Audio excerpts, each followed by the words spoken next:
Welcome. What's going on? It is KT, the ATL Taxman, I am Queen Marcy. And it's Miss Mahogany. and you're tuned into the shift on ATL Talks. So we remind you on the All ATL Talks radio, you can catch your news that's going 24/7, your sports and entertainment, and all just flat out good talk that's going on across Atlanta and across the world. So welcome in. How's everybody doing?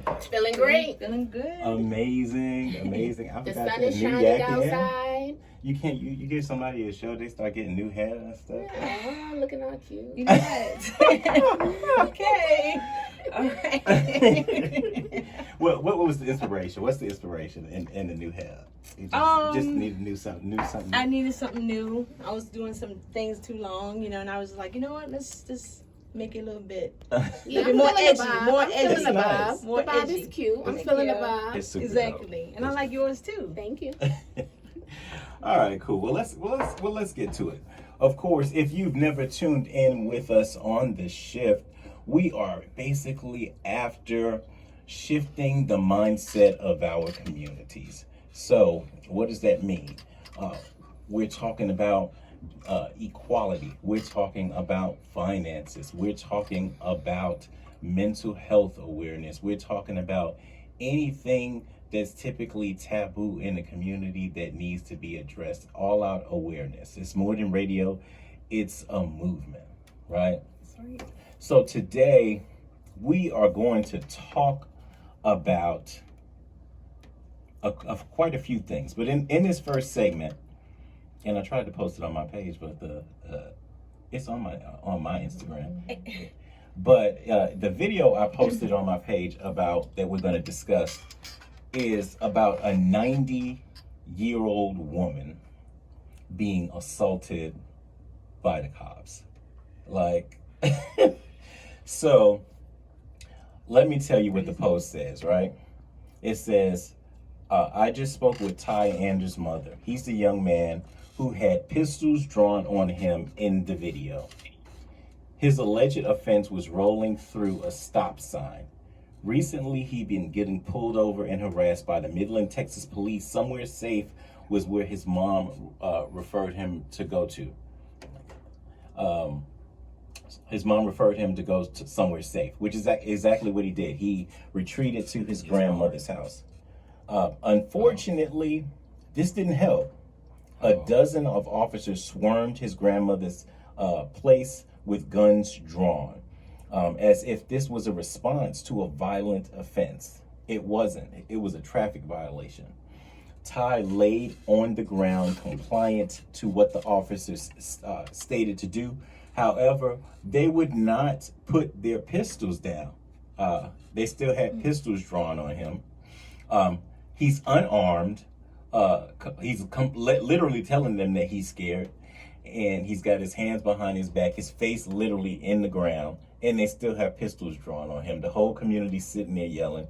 So the grandmother comes out in an effort to, I guess, de-escalate the situation. She comes out to pray for him and the officers, and as a result, they tackle her to the ground. And she had a cane. Yeah. And she was praying over him. It makes no sense at all. So, before we can even address the problem with the police brutality, right? Mm-hmm. I hear his mom giving him a plan to retreat, right? Correct. He retreats to his grandmother. And so, women in place, where's his father? Where are the men? Where Exactly. another situation that we discussed again, like where is his father? Like, so it doesn't say the father and mother made this statement of what happened. It says the mother. It's so in another situation where we're under attack, it seems as if we can never find a present father. It's like, what's going on? I just don't even. I'd like to know what y'all think about this. You can go to our Instagram page at ATL Shift, and the phone number is listed for the show, but the number is 213 292-7694. Definitely want to know what y'all think about this. And we can get to talk about the video a little bit now, outside of just wondering, like, what, where are the men in this kid's life? But the question I have now is: there no shame to the line of foolishness and racism and police brutality? It's like a 90-year-old woman with a cane. Like, is there no, like, that is ridiculous. like That doesn't make sense.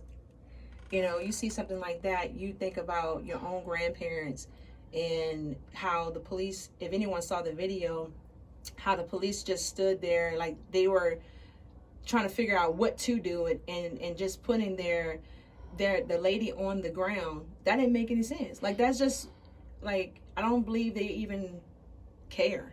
Like, they don't care. I think what they did was just, they looked at the fact that, the way I see it is, they don't care if you're old, young, or whatever. As long as you're black, it's going to be an issue. They think that we are a threat, pretty much.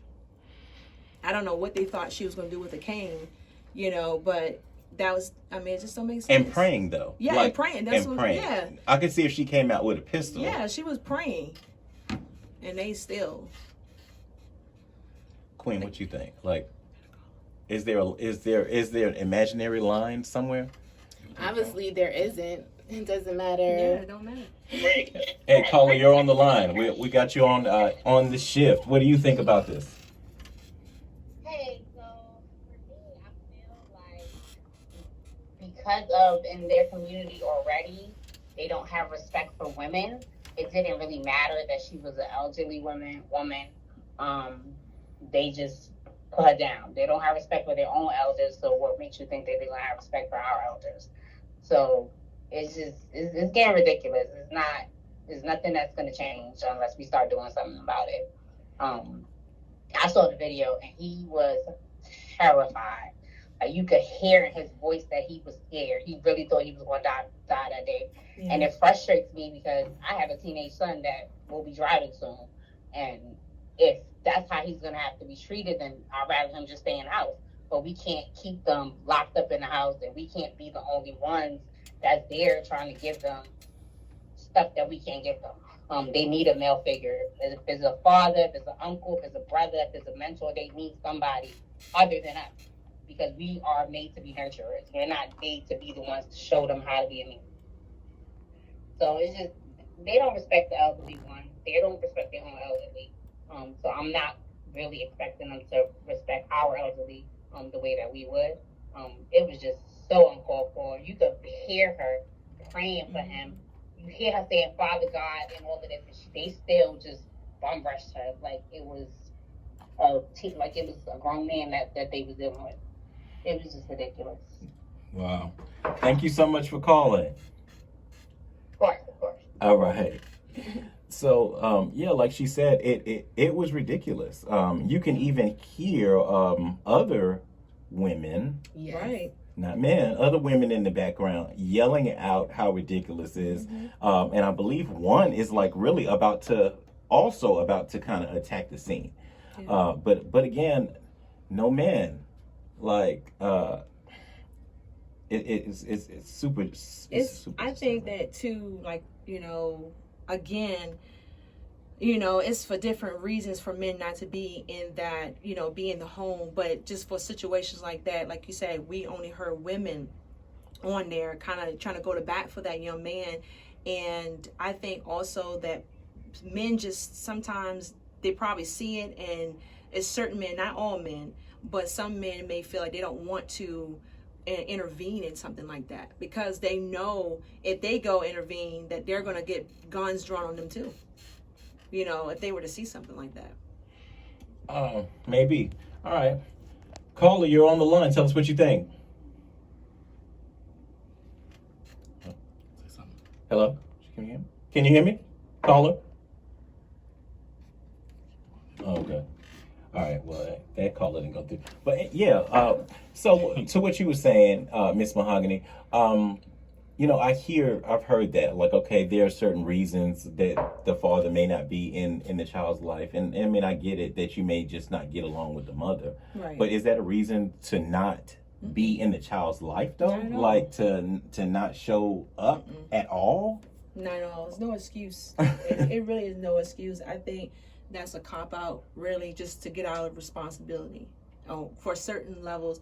I mean, a lot of times we do hear that, and sometimes that is the case. We hear, like, women saying that, I'm gonna keep the child away from the man, and he'll probably, like, I'm trying to get over there, but she won't let me, different stuff like that. It's different stories, but to the point he may be just tired of trying to fight to see the child, and end up not even just coming around at all.